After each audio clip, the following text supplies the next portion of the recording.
Pace și bine ați venit la programul de dimineață al Bisericii Baptiste Vestea Bună Moldova Nouă. Vom citi un text din Biblie, din Cuvântul Lui Dumnezeu, după care ne vom ruga și după care vom învăța câteva lucruri din Cuvântul Lui Dumnezeu. Textul pe care îl vom citi în această dimineață se află în Matei, capitolul 24, de la versetul 36 până la 42. Deci Matei, capitolul 24, de la versetul 36 până la 42. Și Cuvântul Dumnezeu ne spune astfel aici: despre ziua aceea și despre ceasul acela nu știe nimeni, nici îngerii din ceruri, nici Fiul, ci numai Tatăl. Cum s-a întâmplat în zilele lui Noe, ai doma se va întâmpla și la venirea Fiului Omului. În adevăr, cum era în zilele dinainte de potop, când mâncau și beau, se însurau și se măritau, până în ziua când a intrat Noe în corabie. Și n-au știut nimic până când a venit potopul și a luat pe toți. Tot așa va fi și la venirea Fiului Omului. Atunci, din doi bărbați care vor fi la câmp, unul va fi luat și altul va fi lăsat. Din două femei care vor măcina la moară, una va fi luată și alta va fi lăsată. Vegheați, dar, pentru că nu știți în ce zi va veni Domnul vostru. Amin. Haideți să ne rugăm și să cerem binecuvântarea lui Dumnezeu peste cuvântul care s-a citit, ca să putem să înțelegem mai bine cuvântul lui Dumnezeu. Tată din ceruri, te rugăm să ne dai tu pricepere asupra cuvântului tău, te rugăm să ne ajuți tu în orice situație, te rugăm să te înduri și de lumea întreagă în situația aceasta cu boala aceasta, te rog să lucrezi tu, să ne protejezi și ne încredințăm în mâinile tale. Și îți mulțumim pentru toate binecuvântările pe care le primim din mâna ta și îți mulțumim pentru mântuirea pe care o avem în Domnul Iisus Hristos. Îți mulțumim pentru toate și ne încredințăm în mâinile tale și te rugăm să ne protejezi tu și te rugăm să ne dai tu înțelegere asupra cuvântului tău în această dimineață. În numele Domnului Iisus m-am rugat. Amin. Dacă ați ascultat mesajul de data trecută, atunci o să înțelegeți mai bine acest mesaj de astăzi. Și am spus data trecută că venirea Domnului Iisus este în două etape. Prima etapă este răpirea bisericii, când Domnul Iisus va veni pe nor să-și ia biserica, adică să ia pe cei mântuiți care l-au acceptat pe Domnul Iisus ca Domn și Mântuitor. După aceasta, pe pământ va începe necazul cel mare, care va ține 7 ani. Și acest timp, necazul cel mare, va fi un timp teribil pentru lumea aceasta. Este ceva ce lumea nu a mai experimentat. La sfârșitul celor 7 ani de necaz, Domnul Iisus va veni în mod vizibil pe acest pământ ca să instaureze împărăția sa cu capitala la Ierusalim. Și am mai spus data trecută că Matei, capitolul 24, nu vorbește despre prima etapă a venirii sale, ci vorbește despre a doua etapă a venirii sale, când Domnul Iisus va veni în mod vizibil pe acest pământ și despre evenimentele dinaintea acestei veniri. Și am mai spus data trecută că Domnul Iisus a prezentat niște semne care vor fi înaintea venirii sale. Și am spus că semnele pe care le-a prezentat Domnul Iisus în Matei capitolul 24, de la versetul 1 până la 8, sunt deja aici. Și dacă aceste semne indică spre a doua venire în mod vizibil a Domnului Iisus, și dacă aceste semne sunt deja aici, asta înseamnă că noi suntem mai aproape de răpire. Suntem mai aproape de evenimentul acesta care va avea loc cu 7 ani înainte de venirea Domnului Iisus în mod vizibil pe acest pământ. Și acum aș vrea să ne uităm la textul nostru pe care l-am citit în această dimineață și să învățăm câteva lucruri și să lămurim câteva lucruri care foarte des sunt înțeles greșite. Și pentru că spuneam că Matei capitolul 24 nu vorbește despre răpire și sunt multe dovezi despre asta în acest capitol, că nu vorbește despre răpire, ci despre venirea Domnului Iisus în mod vizibil, atunci trebuie să înțelegem, bazați pe acest adevăr, bazați pe asta, trebuie să înțelegem lucrurile pe care le vom învăța din textul pe care l-am citit. Versetul 36 din Matei, capitolul 24, nu se referă la faptul că nimeni nu știe ziua sau ora când va avea loc răpirea, ci se referă la faptul că nimeni nu știe ziua sau ora când Domnul Iisus va veni în mod vizibil. La asta se referă. De aceea spuneam data trecută că trebuie să ținem seama de context. Nu putem să scoatem un verset din context. Dar poate cineva întreabă: bine, dar atunci înseamnă că putem să știm ziua și ora când va avea loc răpirea? Nu, cu siguranță că nu. Dacă nu știm ziua nici ora când Domnul Iisus va veni a doua oară în mod vizibil pe acest pământ, atunci nu știm nici când va avea loc răpirea. Doar știm că răpirea va avea loc cu 7 ani înainte de venirea vizibilă a Domnului Iisus. Atunci când toți îl vor vedea, când Domnul Iisus va veni în mod vizibil. Și răpirea va avea loc cu 7 ani înainte de acest eveniment. Și răpirea este un eveniment iminent, adică se poate întâmpla oricând, poate avea loc în orice moment. Și pentru că nu știm data venirii sale vizibile, atunci nu știm nici data răpirii. Toți care au venit de-a lungul istoriei, care au venit și au prezentat o dată pentru răpire sau pentru venirea a doua în mod vizibil a Domnului Iisus, au greșit. S-au dovedit că au greșit. Nimeni nu știe data. Tot ce știm este că este aproape. Vedem ce se întâmplă în lume și știm că este aproape, dar nimeni nu poate să spună o dată pentru acest eveniment. Deci trebuie să înțelegem că versetul 36 din Matei 24 nu vorbește despre răpire, ci despre venirea vizibilă a Domnului Iisus pe acest pământ. Despre asta vorbește acest verset.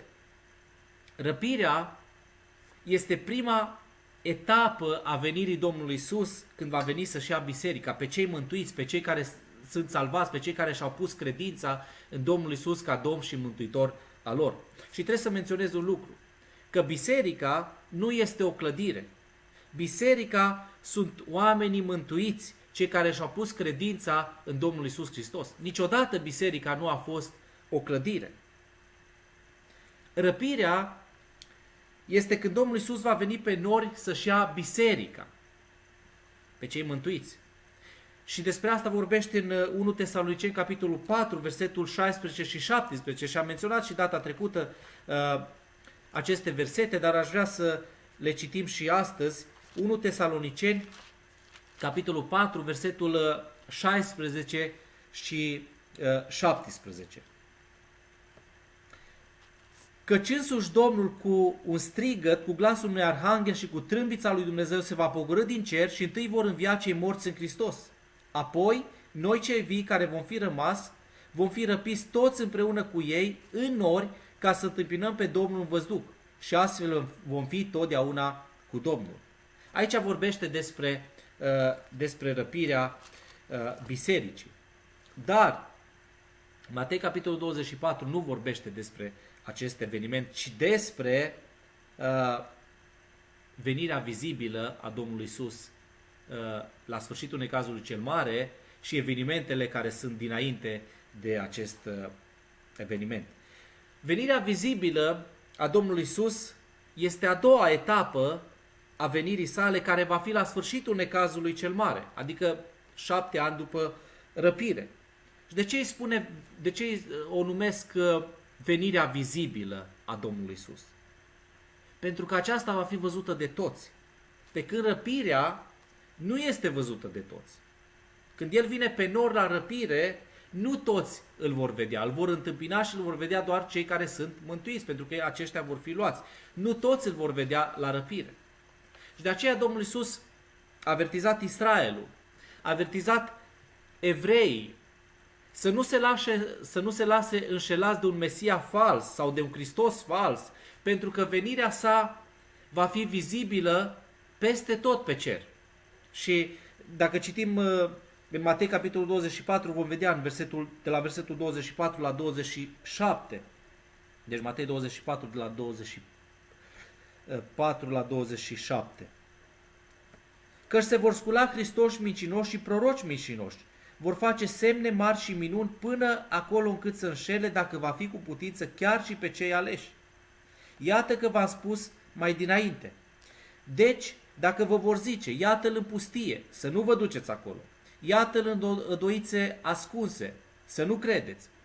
Căci cum iese fulgerul de la răsărit și se vede până la apus, așa va fi și venirea Fiului Omului. Venirea lui va fi ca fulgerul care se vede pe tot cerul. Tot cerul este luminat atunci când fulgeră. Așa va fi și venirea vizibilă a Domnului Iisus, pentru că se va vedea pe tot cerul. Toți oamenii de pe pământul acesta care vor rămânea în viață după cei 7 ani de necaz vor vedea venirea vizibilă a Domnului Iisus. Atunci Domnul Iisus se va coborî pe muntele Măslinilor, exact locul de unde a ținut acest discurs din Matei capitolul 24 și 25 și locul de unde s-a înălțat după înviere. Acolo va veni Domnul Iisus a doua oară pe muntele Măslinilor. Și Zaharia, un profet al Vechiului Testament, ne spune despre acest lucru. Dacă ne uităm în Zaharia, capitolul 14, versetul 4, asta este o profeție despre a doua venire în mod vizibil a Domnului Iisus. Zaharia 14 cu 4. Este vorba despre Domnul Iisus aici. Picioarele lui vor sta în ziua aceea pe muntele Măslinilor, care este în fața Ierusalimului. Care este în fața Ierusalimului spre răsărit. Muntele Măslinilor se va despica la mijloc, spre răsărit și spre apus, și se va face o vale foarte mare. Jumătate din munte se va trage înapoi spre miază noapte, iar jumătate spre miază zi. Asta este o profeție despre a doua venire a Domnului Iisus în mod vizibil. Muntele Măslinilor se va despica în două, iar Domnul Iisus va intra în Ierusalim, pe poarta de est, care acum este zidită. Dacă ați văzut vreo poză sau ați fost careva în Ierusalim și ați fost pe muntele Măslinilor, se vede de acolo Ierusalimul și cu poarta de est care este închisă. Domnul Iisus va intra în Ierusalim pe această poartă. Când va veni, va coborî pe muntele Măslinilor. Muntele acesta se va despica în două și Domnul Iisus va intra în Ierusalim pe această poartă. Dacă uităm în Biblie, tot pe această poartă Domnul Iisus a intrat călare pe un măgăruș când a venit ca și Mesia în mod public, dar a fost respins de poporul său. Și la a doua sa venire, în mod vizibil, Domnul Iisus va intra pe aceeași poartă în Ierusalim și de acolo va conduce lumea cu un toiag de fier, adică va impune legea sa. Atunci va fi o dreptate perfectă. Domnul Iisus a spus că așa cum a fost în zilele lui Noe înainte de potop, așa va fi și la venirea sa. Versetul 37 din textul nostru din Matei capitolul 24. Cum s-a întâmplat în zilele lui Noe, ai doma se va întâmpla și la venirea Fiului Omului. Ce s-a întâmplat în zilele lui Noe? Ce era așa de neobișnuit? Haideți să ne uităm puțin în Geneza capitolul 6, versetul 5 și după aceea versetul 11 și 12. De Geneza capitolul 6, versetul 5. Domnul a văzut că răutatea omului era mare pe pământ și că toate întocmirile gândurilor din inima lui erau îndreptate în fiecare zi numai spre rău. Și după aceea versetul 11 și 12. Pământul era stricat înaintea lui Dumnezeu. Pământul era plin de sâlnicie. Dumnezeu s-a uitat spre pământ și iată că pământul era stricat, căci orice făptură își stricase calea pe pământ. Și versetul 13. Atunci Dumnezeu a zis lui Noe: sfârșitul oricărei făpturi este hotărât înaintea mea, fiindcă a umplut pământul de sâlnicie. Iată, am să-i nimicesc împreună cu pământul. Vedem că în acele zile gândurile oamenilor și faptele lor erau îndreptate numai spre rău. Oamenii erau răzvrătiți, era multă violență. Dacă uităm la situația din zilele noastre, este asemănătoare cu situația din acele zile, din zilele dinainte de potop, din zilele lui Noe. Dar dacă ne uităm în textul nostru din Matei capitolul 24, Domnul Iisus nu menționează aceste lucruri, ci lucruri normale, nimic neobișnuit. Versetul 38 din Matei 24. În adevăr, cum era în zilele dinainte de potop, când mâncau și beau, se însurau și se măritau, până în ziua când a intrat Noe în corab.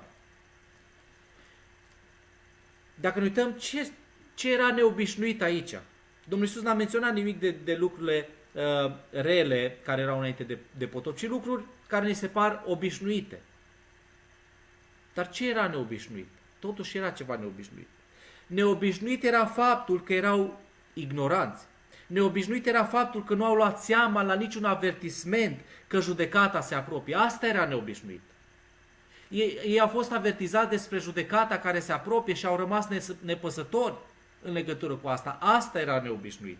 Ei își vedeau de treburile lor, fără să le pese de ceea ce urmează, fără să le pese de judecata ce urmează, fără să le pese de distrugerea care îi așteaptă. Asta era neobișnuit. După ce au fost avertizați și au văzut în continuare de viețile lor, fără să se gândească o clipă la ce va urma. Și în versetul 39 ne spune că nu au știut nimic până când a venit potopul și a luat pe toți. Până în ultima clipă ei nu au realizat nimic. Până în ultima clipă ei nu au învățat nimic. Până în ultima clipă ei au rămas nepăsători. Oamenii au fost ignoranți când Noe construia corabia. Ei au fost nepăsători la avertismentele că judecata lui Dumnezeu urma să vină. Și Noe construia corabia și le predica. Și le spunea despre judecata ce are să vină. Pentru că de asta construia corabia, ca să scape de acea judecată. Dar oamenii au fost ignoranți când Noe construia corabia. Și interesant lucru este că oamenii au fost ignoranți chiar și după ce Noe a intrat în corabie. Au fost ignoranți până în ultima clipă. Cu 7 zile înainte de potop, dacă citim în Geneza capitolul 6 și 7, vom vedea că oamenii au fost ignoranți până în ultima clipă. Cu 7 zile înainte de potop, Dumnezeu i-a spus lui Noe să intre în corabie, el și toate animalele, și poate asta a fost un ultim avertisment pentru oameni. Dar tot nu au luat seama la acest avertisment. Asta era neobișnuit. Până în ultima clipă ei și-au văzut de treburile lor.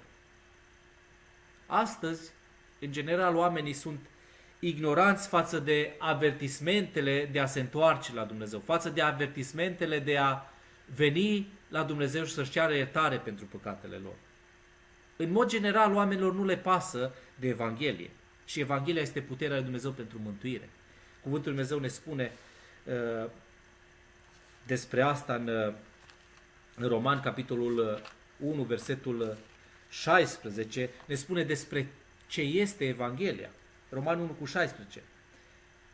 Căci mie nu mi-e rușine de Evanghelia lui Hristos, fiindcă ea este puterea lui Dumnezeu pentru mântuirea fiecăruia care crede, întâi a iudeului, apoi a grecului. Evanghelia este puterea lui Dumnezeu pentru mântuirea fiecăruia care crede. Și oamenii sunt ignoranți față de Evanghelie. Chiar și după răpire, oamenii nu vor ști ce se întâmplă. Și de aceea este important ca cineva să vină astăzi la Domnul Iisus. Cineva astăzi să-și ceară iertare pentru păcate și să-L invite pe Domnul Iisus ca Domn și Salvator în viața sa. De aceea este important astăzi. De aceea cineva trebuie să înceteze să se mai înșele singur și să spună: o să văd ce să se întâmple.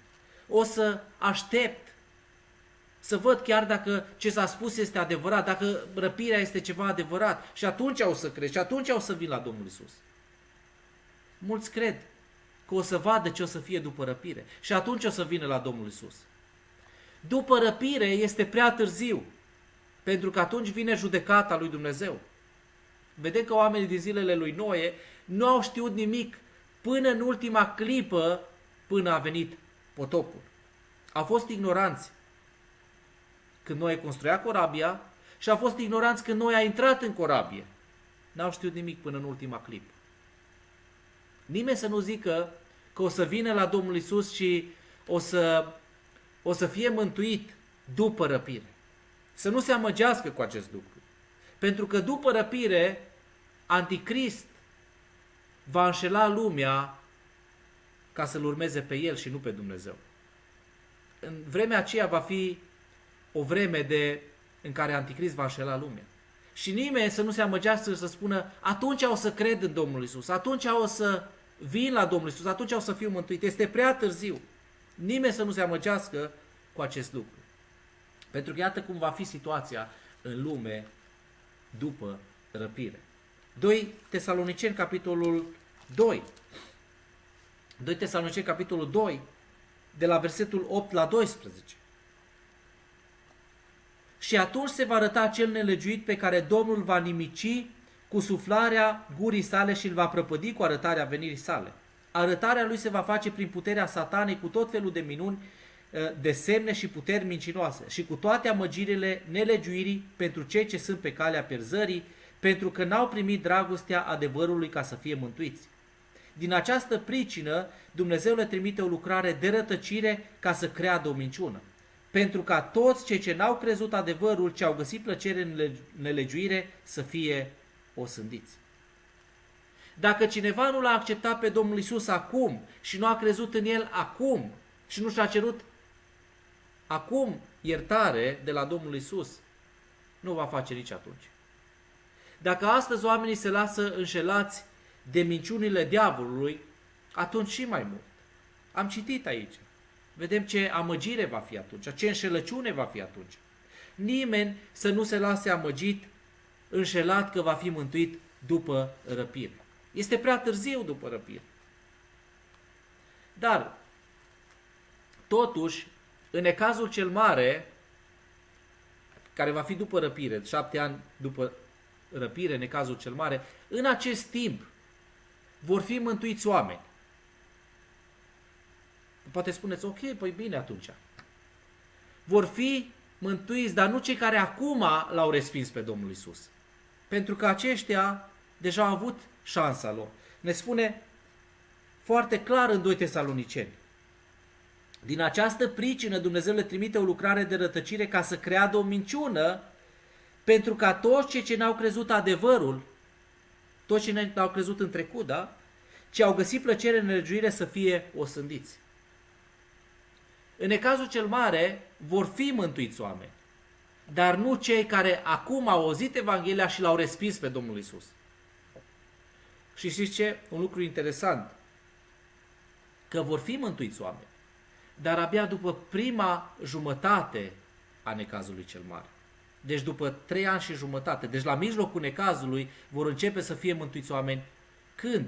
Când cei 144 de mii de evrei vor predica cuvântul lui Dumnezeu. Și găsim asta în Apocalipsa, capitolul 7. Când cei 144 de mii de evangeliști evrei vor predica cuvântul lui Dumnezeu, atunci vor începe oamenii să fie mântuiți. Dar cei care n-au auzit poate vreodată cuvântul lui Dumnezeu, nu cei care astăzi au respins cuvântul lui Dumnezeu. Și chiar în prima jumătate a necazului cel mare, în primii 3 ani și jumătate, milioane, miliarde de oameni vor muri. Și nimeni să nu se înșele că va fi mântuit după răpire. Acești evangeliști evrei, 144.000 despre care ne vorbește în Apocalipsa, capitolul 7, aceștia vor duce Evanghelia până la marginile pământului. Ei vor fi cei care vor împlini ceea ce scrie în Matei, capitolul 24, cu versetul 14. Evanghelia aceasta a împărăției va fi propovăduită în toată lumea ca să slujească de mărturie tuturor neamurilor. Atunci va veni sfârșitul. Ei vor împlini ceea ce spune aici în Matei 24 cu 14. Ei vor duce Evanghelia până la marginile pământului. Biserica, cei mântuiți, își fac treaba lor astăzi, dar ei vor continua și vor duce Evanghelia la cei care încă n-au auzit Evanghelia și ei vor împlini ceea ce spune aici acest verset. Nimeni să nu se înșele că va fi salvat după răpire dacă acum când a auzit Evanghelia nu s-a întors la Dumnezeu și n-a venit la Domnul Iisus să-și ceară iertare. Să nu se amăgească că mai târziu o să aștepte și o să vadă ce o să se întâmple și atunci o să vină la Domnul Iisus. Va fi prea târziu atunci. Nimeni să nu se înșele în privința aceasta. Dacă astăzi, când există predicatori și când cuvântul lui Dumnezeu este predicat, oamenii nu se întorc la Dumnezeu sau mulți nu se întorc la Dumnezeu, cum se vor întoarce la Dumnezeu? În prima parte a necazului, când nimeni nu le va spune Evanghelia, când cuvântul lui Dumnezeu nu va fi predicat. Și iată ce spune cuvântul lui Dumnezeu în Romani, capitolul 10, versetul 14 și versetul 17. Romani, capitolul 10, versetul 14 și versetul 17. Dar cum vor chema pe acela în care n-au crezut? Și cum vor crede în acela despre care n-au auzit? Și cum vor auzi despre el fără propovăduitor? Și versetul 17. Astfel, credința vine în urma auzirii, iar auzirea vine prin cuvântul lui Hristos. Dacă astăzi, cât există predicatori și cuvântul lui Dumnezeu este predicat, puțini oameni se întorc la Dumnezeu, să nu creadă nimeni că atunci se va întoarce la Dumnezeu în necazul cel mare, după răpire. Pentru că nu vor fi predicatori până la prima jumătate a necazului. Nu va fi cine să le spună să se întoarcă. Nimeni să nu se amăgească în sensul acesta. Astăzi este ziua pentru mântuire, nu mai târziu. Astăzi ne spune cuvântul Dumnezeu că este ziua potrivită ca cineva să vină la Domnul Iisus și să-și ceară iertare pentru păcatele sale și să-L invite în viața sa, în inima sa, ca Domn și Mântuitor. Astăzi este ziua potrivită. Nu mâine, nu mai târziu, nu după răpire. Versetul 40 și 41 din textul nostru nu vorbește despre răpire. Aceste versete trebuie studiate în context și poate toată viața ați crezut că aceste versete vorbesc despre răpire. Poate toată viața cineva v-a spus că aceste versete se referă la răpire. Din Matei, capitolul 24, versetul 40 și 41. Spune aici: atunci din doi bărbați care vor fi la câmp, unul va fi luat și altul va fi lăsat. Din două femei care vor măcina la moară, una va fi luată și alta va fi lăsată. Aceste versete nu vorbesc despre răpire, dar spuneți, dar se pare că vorbesc despre răpire. Nu vorbesc despre răpire. Și aceste versete trebuie studiate în context. La răpire, cei care vor fi luați, de ce vor fi luați? Ca să scape de judecata care va veni pe pământul acesta, da? Dar despre ce vorbește aceste versete este tocmai invers. Cei care vor rămânea în acest context este vorba despre cei care vor rămânea să intre în împărăția pe care o va stabili Domnul Iisus pe acest pământ. Iar cei care vor fi luați pentru a fi judecați. Iar dovada pentru aceste lucruri este în context. În versetele dinainte în care Domnul Iisus a spus despre Noe. Uitați versetul 39. Și n-au știut nimic până când a venit potopul și a luat pe toți. Tot așa va fi și la venirea Fiului Omului. Este clar. A venit potopul și a luat pe toți. I-a luat. Da? Și așa va fi și la venirea Fiului Omului. Potopul pe cine a luat? Pe cei care au rămas în afara corăbiei. Iar știm că corabia este un simbol al Domnului Iisus. Cei care au fost în corabie au fost în siguranță. Cine este în Domnul Iisus Hristos este în siguranță. Așa că cine au fost cei ce au fost luați? Cei care au fost în afara corăbiei. Cei care au ignorat avertismentele, cei care au rămas necredincioși până în ultima clipă. Aceștia au fost luați, da? Și ne spune că tot așa va fi și la venirea Fiului Omului, adică la venirea vizibilă a Domnului Iisus, pentru că am spus că Matei 24 nu se referă la răpire, ci se referă la a doua venire în mod vizibil a Domnului Iisus, la a doua etapă a venirii sale. Când Domnul Iisus va veni în mod vizibil și se referă și vorbește despre evenimentele dinaintea acestei veniri. Așa că cei care vor fi luați aici în versetul 40 și 41 sunt cei nemântuiți, care nu s-au pocăit de păcatele lor, care nu au crezut Evanghelia nici atunci nici în a doua jumătate a necazului, când cei 144 de mii de evangeliști evrei vor predica Evanghelia. Aceștia vor fi luați pentru a fi judecați. Poate toată viața vi s-a spus că aceste versete se referă la răpire, dar acum am văzut că nu este așa. Contextul ne lămurește despre ce este vorba. Ne-a dat exemplu cu Noe, că cei care a venit potopul și a luat pe toți, pe cine? Cei care au rămas în afara corăbiei. Tot așa, când va veni Domnul Iisus a doua oară în mod vizibil, cei care vor fi luați cine sunt? Cei care nu au crezut și nu s-au pocăit nici chiar atunci în a doua parte a necazului cel mare, când cei 144 de mii de evangeliști evrei vor predica Evanghelia. Nu este vorba despre nici o răpire. Cei care au rămas aici, este vorba despre cei care au rămas aici ca să fie când Domnul Iisus va stabili împărăția sa pe acest pământ. Contextul ne-a făcut clar despre cine este vorba. Așa că poate de mult timp ați crezut că aceste versete vorbesc despre răpire. Uitați-vă în context și am văzut în context. Nu este vorba despre răpire, pentru că este asociat cu ceea ce a spus mai înainte Domnul Iisus despre Noe. În a venit potopul, a luat pe cine? Pe cei care au rămas în afara corăbiei, pe cei nemântuiți. Iar cine au fost cei care au rămas? Au fost lăsați, cei care au fost în corabie. Da? Dar cert este un lucru. Trăim în zilele de pe urmă și Domnul Iisus va veni să ia pe cei mântuiți. Va veni să-și ia biserica. În curând va fi răpirea. Și după asta va începe necazul cel mare. Iar la sfârșitul necazului cel mare, Domnul Iisus va veni în mod vizibil pe acest pământ. Trăim în zile de pe urmă. Domnul Iisus este aproape să vină și am spus că răpirea este un eveniment iminent. Poate avea loc în orice moment.